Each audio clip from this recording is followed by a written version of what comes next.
Bienvenue sur Bulle de Bonheur, le podcast pour prendre le temps d'être heureux.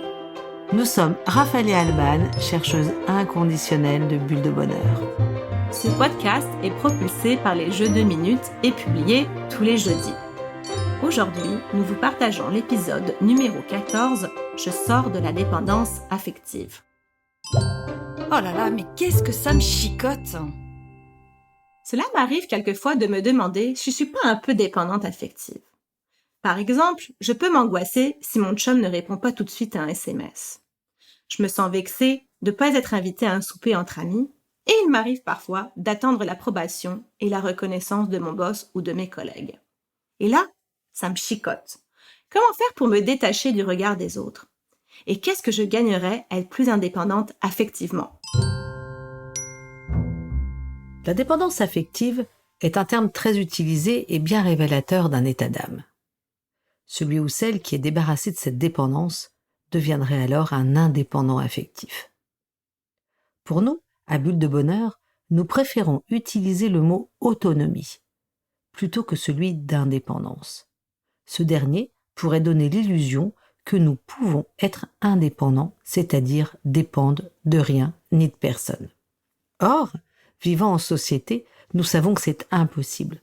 Nous sommes interdépendants, puisque nombre de nos besoins vont être satisfaits par l'aide des autres, comme se nourrir, se soigner, travailler, être en relation, etc. Si l'indépendance se réfère aux autres, la notion d'autonomie renvoie à soi, et c'est ça qui nous intéresse. Ça renvoie à notre pouvoir d'agir sur notre vie, sur pouvoir sur nous-mêmes qui, rappelons-le, est le fil rouge de nos podcasts Bulle de Bonheur. Comme le dit Eric Berne, fondateur de l'analyse transactionnelle, nous définirons donc l'autonomie comme la faculté à parcourir la vie en faisant des choix clairs et en les assumant, à avoir conscience de ses propres besoins et à savoir les satisfaire. Magnifique définition. Et pourtant, nous pouvons nous retrouver dans un état où il nous est impossible d'être autonome. Car au lieu de compter sur nous pour satisfaire nos besoins, nous attendons que ce soit les autres qui le fassent. Et c'est là que vient se glisser la dépendance affective. Nous allons aujourd'hui parler plus spécifiquement de notre autonomie affective, c'est-à-dire donc de notre capacité à combler nous-mêmes notre besoin d'être aimé, d'être reconnu et d'être apprécié. Gagner en autonomie affective, c'est apprendre à s'aimer soi-même avant tout. C'est prendre conscience que notre bonheur dépend de nous, c'est prendre ou reprendre en main la télécommande de son bien-être. Quand nous croyons que l'autre a l'obligation de nous sécuriser, de nous rassurer, de combler nos manques, nous devenons des dépendants affectifs et nous confions à l'autre la télécommande de notre bien-être. En accompagnement, nombreux sont les couples que je rencontre où l'un des deux me dit « Ah, s'il change, alors ça, j'irai mieux ». Alors que commencer par chercher à savoir ce qui est en notre pouvoir pour faire changer les choses a plus de chances d'aboutir que de demander à son conjoint d'être plus comme ci ou plus comme ça. De plus, souvent, le conjoint vit très mal la situation, car il a l'impression de ne jamais faire comme il faut, de ne pas être à la hauteur. Il a l'impression même de temps en temps qu'on lui demande d'être quelqu'un d'autre. Et donner la télécommande de son bien-être à l'autre touche en plus les deux membres d'un couple. Alors, comment savoir si nous sommes des dépendants affectifs? En fait, si nous cochons plusieurs des caractéristiques suivantes. 1. Avoir des attentes qui ne dépendent que des autres. 2. Ressentir un grand vide affectif. 3. Faire passer les besoins des autres avant les siens. 4. Avoir besoin d'être utile. 5. Avoir toujours l'espoir de pouvoir changer l'autre. 6. Chercher sa propre valeur dans le regard de l'autre, comme être complimenté, être valorisé, être validé dans ses choix. Cela va généralement avec le constat que nous nous aimons assez peu. 7. Avoir peur d'être abandonné, d'être rejeté. Et 8. Chercher et trouver des excuses aux aspects négatifs de nos relations. Cette liste, bien sûr, elle est loin d'être exhaustive. Cependant, pour être dans la dépendance affective, la manifestation de ces éléments doit s'inscrire dans la durée, d'une part, et puis suivre un schéma répétitif. Parce que quelque part, tous ces manques-là, nous les avons tous un petit peu au fond de nous. Cette liste peut servir cependant de point de départ pour faire un état des lieux de notre situation affective. C'est-à-dire pour regarder qui détient la télécommande de notre bien-être, nous ou l'autre. Une autre image aussi peut vous aider, celle des piliers sur lesquels repose notre maison, c'est-à-dire notre vie. Si notre vie repose sur un unique pilier, comme mon partenaire ou ma famille ou mon travail, nous prenons le risque de trop solliciter ce pilier, de le fragiliser et le jour où il s'écroule, toute notre vie va s'écrouler avec. Soulignons par ailleurs que la dépendance affective peut avoir lieu dans des contextes très différents. Elle peut être en couple, donc avec des angoisses quand on n'a pas de nouvelles, de la jalousie, avec une demande d'attention totale de la part de son partenaire, mais ça peut être aussi en famille, avec ses parents, ou des visites qui peuvent avoir lieu extrêmement souvent ou jamais, une angoisse récurrente qu'il arrive quelque chose à un membre de sa famille, l'impression de ne pas être le préféré de ses parents ou que ses frères et sœurs sont 10 fois plus aimés que soi. Ou en groupe, la peur de déplaire, celle d'être exclu, de ne pas être invité à droite, à gauche. L'origine de notre dépendance affective se trouve souvent dans notre passé, période pendant laquelle nous avons construit nos croyances à partir d'expériences vécues ou de messages entendus. Certaines de ces expériences ont laissé des traces, qu'on appelle en psychologie les blessures émotionnelles. Ces blessures, elles orientent notre manière de penser, de choisir et d'aborder la vie. L'illustration courante de cette situation est celle de l'enfant qui s'est senti mal aimé dans son enfance et qui, adulte, va attendre sans cesse que l'autre comble ce manque d'amour. C'est comme si la personne remplissait continuellement un grand panier sans voir ou accepter qu'il puisse être percé. Son attente est donc vaine et va l'amener à continuer à espérer et persister dans une relation qui la fait pourtant souffrir, où elle va au contraire multiplier les relations dans l'espoir qu'un partenaire enfin réponde à toutes ses attentes. Gagner en autonomie affective va donc consister, seul ou à l'aide d'un thérapeute, à reprendre le pouvoir sur soi, à reprendre la télécommande de son bien-être. C'est faire aussi confiance à sa boussole intérieure. C'est comme réparer le fond de son panier. C'est un chemin tellement libérateur. Allez, je change de regard. Pour commencer sur le chemin de l'autonomie, prenez quelques minutes pour faire un état des lieux de vos relations aux autres, de vos relations avec vos enfants, avec votre partenaire, avec vos amis.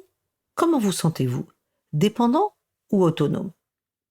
L'outil des 4 P, présenté dans Bulle de bonheur numéro 13, Je cherche mon équilibre, peut être un outil utile pour faire un état des lieux.